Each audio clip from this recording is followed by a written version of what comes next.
30 years ago, when I started with art markers, in the illustration program, we used 3 different types of paper. I mean, there were other kinds, but markers are very finicky about paper.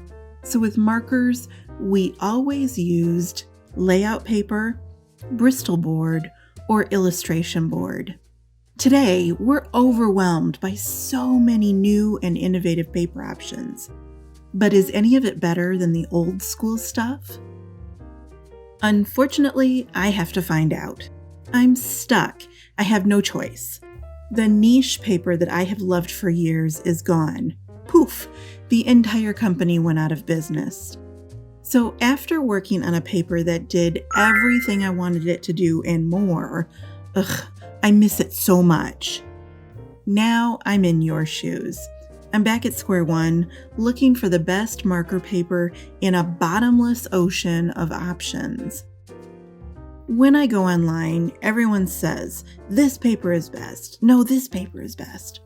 So I've tried the suggestions, and it makes me wonder if anyone knows what they're talking about.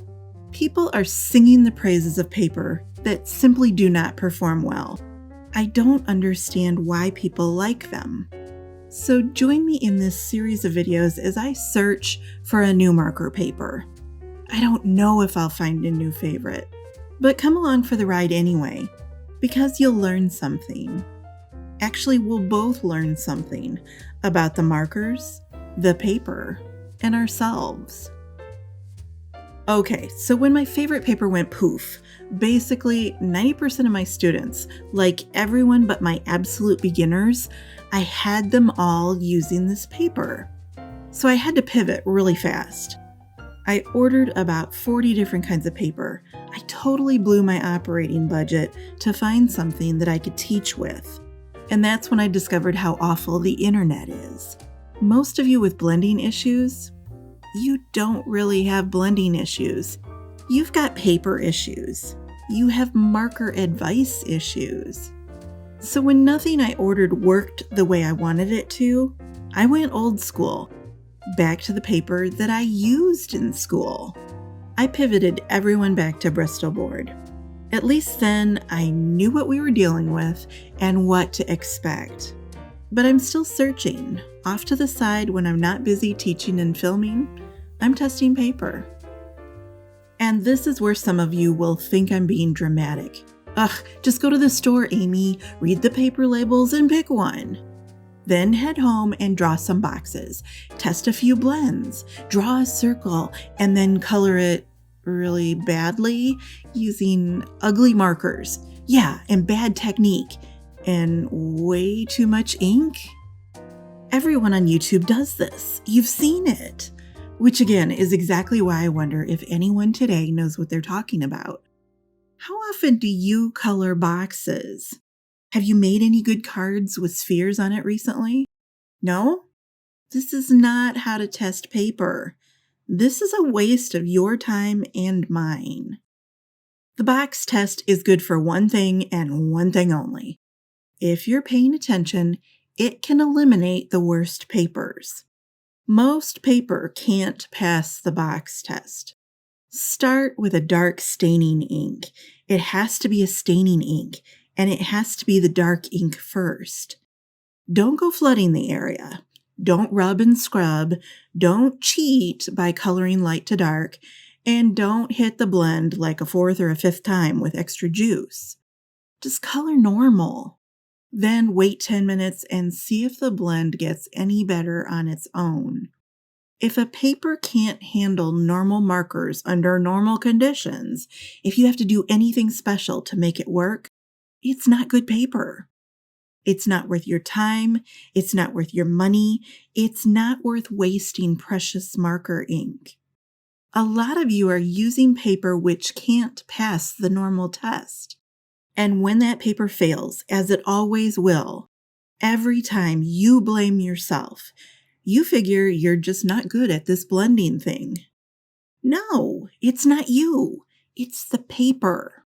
If a paper can't pass a normal blend test, don't use it. Now we get to the most important part of paper testing, and the videos, they never show this part. Never. because we can't do it in 10 minutes. And because you have to do this yourself. I can't do it for you. Take the paper which passed that normal box test and use it constantly for several months. I'm not kidding. The only way to know if a paper will work for you is to use that paper in your normal life for an extended period of time.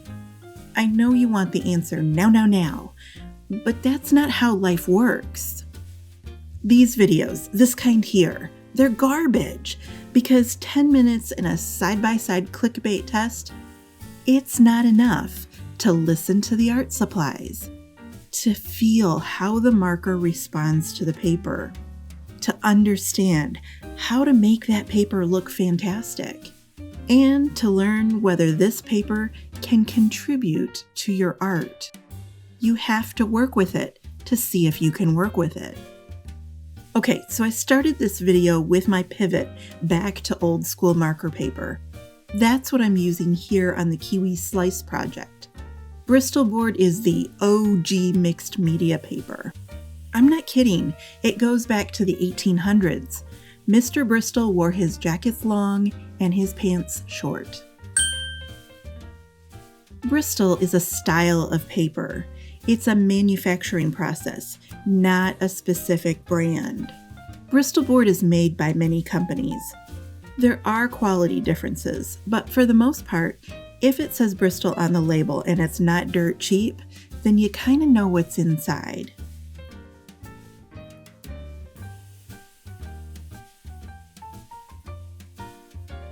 The best grades of Bristol are 100% cotton fibers.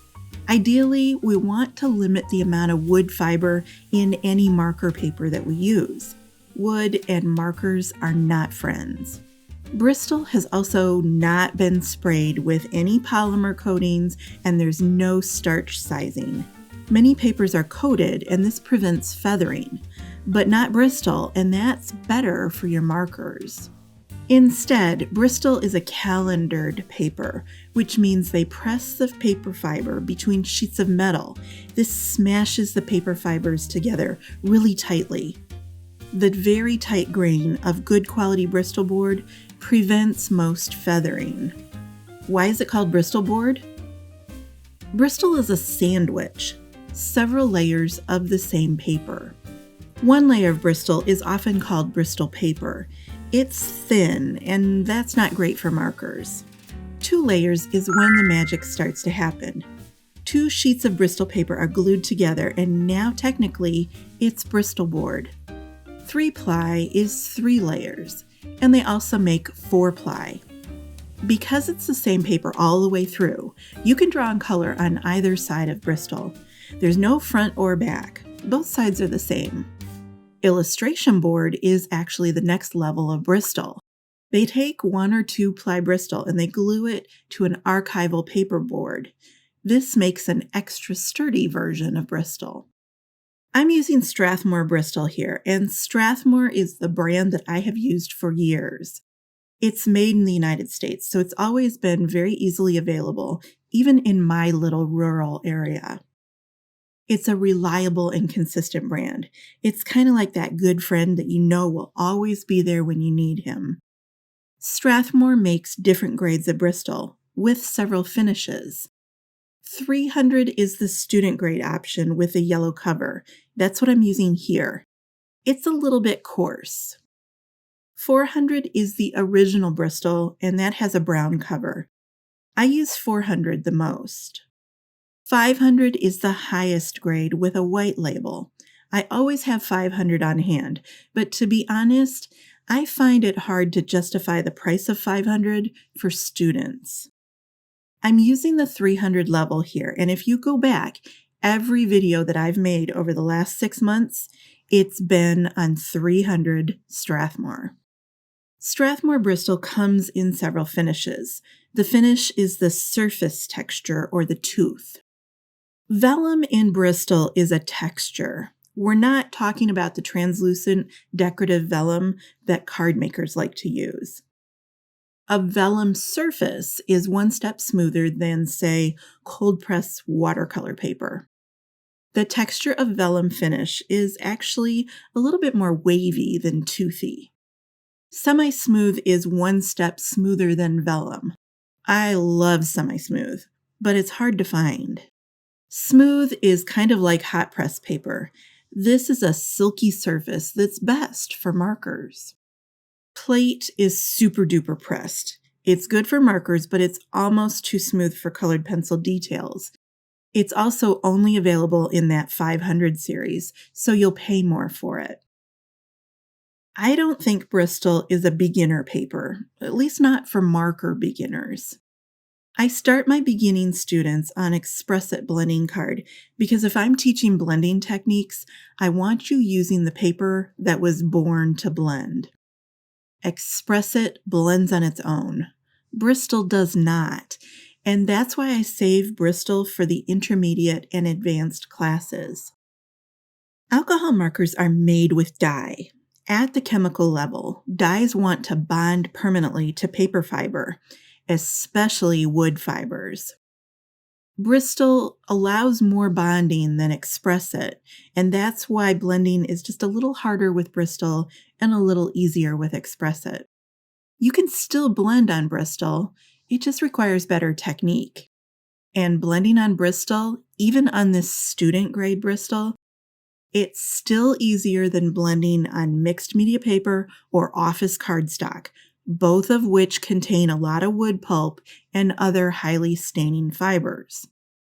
And Bristol blends easier than many of the new brands of marker paper that I've seen recommended online. Remember, I bought over 40 kinds of popular paper, and I still went back to old school Bristol. Bristol does have a bit of friction to it. It's not a polished paper. Remember, it's pressed. Polished papers, they've been buffed smooth, so they're really nice for markers. It feels like coloring on silk. Not Bristol. You can totally feel the friction with your marker nibs. And that's actually an important skill that not enough marker instructors teach. Feel the paper. Pay attention to what you're feeling. A reduction in friction tells you when you've applied enough ink. I actually blend by feel more than I blend by sight. So if you're coloring on something else and you switch to Bristol, expect to feel some friction feedback. If you've been using marker-specific paper for a while, Bristol, it kind of changes your approach.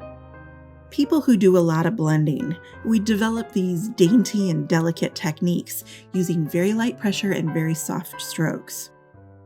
Bristol, though, it wants to be manhandled. It's thirstier than what you're used to, and I find myself pressing harder and really soaking the paper more than I normally would. But that's okay. Normal marker paper would fail under high ink loads, but Bristol is fine with it. Bristol holds a lot of ink, and it can take a lot of abuse before it looks overworked or over-inked. Decades ago, when marker-specific papers first came on the scene, I stopped using Bristol as much. That change in paper, it also changed my coloring technique. Remember I talked about that delicate blending that we do? Well, I started overpainting more with pencils. In fact, if you look at some of my early online classes, you'll hear me describe overpainting as specifically a colored pencil process. But now that I'm back on Bristol, I've rediscovered the beauty of overpainting with markers again. Remember, Bristol holds more ink, so I can blend something for realism, and then I can come back later and add these little marker pops of rainbow color. Reopening a blend that's already set is something that I rarely did on marker paper. It's almost asking for trouble. But Bristol eats trouble for breakfast. The great thing about Bristol board is that it's good with markers, but it's wonderful with colored pencils. So for those of you like me who can't imagine coloring something with just marker, Bristol could be your new baby. As I said in the beginning, Bristol is the OG mixed media paper. Most mixed media papers are just mediocre paper. It's kind of okay for markers. It's kind of okay for pencil. It's kind of okay for painting light washes of watercolor or the blood of virgins. If mixed media paper was good at anything, they would sell it as paper specifically for that medium. But they don't. Mixed media means mediocre. Bristol board, on the other hand, has long been popular with colored pencil artists. Some pencil professionals, they won't work on anything else. Pencil people and marker people, we need opposite kinds of paper. Pencils need tooth, but markers like it smooth.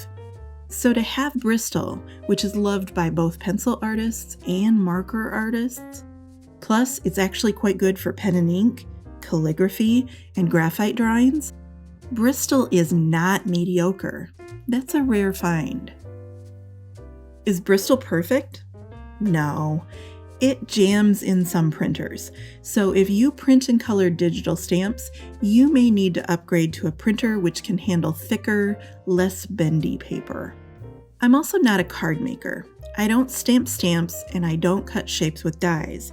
But if I had to guess, I would say that Bristol is thicker than what you're used to layering, so it might not work for cards. And Bristol might need like a deeper or a sharper die. I'm just guessing here. Let me know in the comments. Maybe it's not a problem. Next, Bristol in journal format is almost always spiral bound. It's thick paper, so if you do see it in signature style Bristol books, it's almost always the lighter weight single ply paper, which is not good for markers. I've also seen many cheap journals that are marked Bristol, but they don't really feel like Bristol, so buyer beware. And the last factor is cost. I almost hate to bring this subject up because there's like this species of marker fan, people who are willing to spend hundreds of dollars on markers, but then they complain loudly about the price of paper. Bristol is not 3 cents a sheet, and there's a reason. Because Bristol is a quality product. If you want the markers to work the way they're supposed to work, you need to factor good paper into your budget from the start. If you're not willing to invest in decent marker paper, don't buy the markers. Strathmore 300, yellow label, smooth finish. It's good for markers. It's great for pencils. It takes a lot of abuse, but it also allows you to experiment with layers and wild colors. It's not for absolute beginners or anyone learning to blend, but once you've mastered the art of blending, I think you'll like Bristol. That's what I'm working with now, but remember, I'm still searching for the perfect marker paper. Got a suggestion or a favorite paper? Tell me about it in the comments. I can't afford to try everything that everyone suggests, but I'd love to hear what you're using and why. And the next time we chat about paper, let's talk about the paper that everyone loves to hate. In the meantime, here's another project colored on Strathmore 300 Smooth.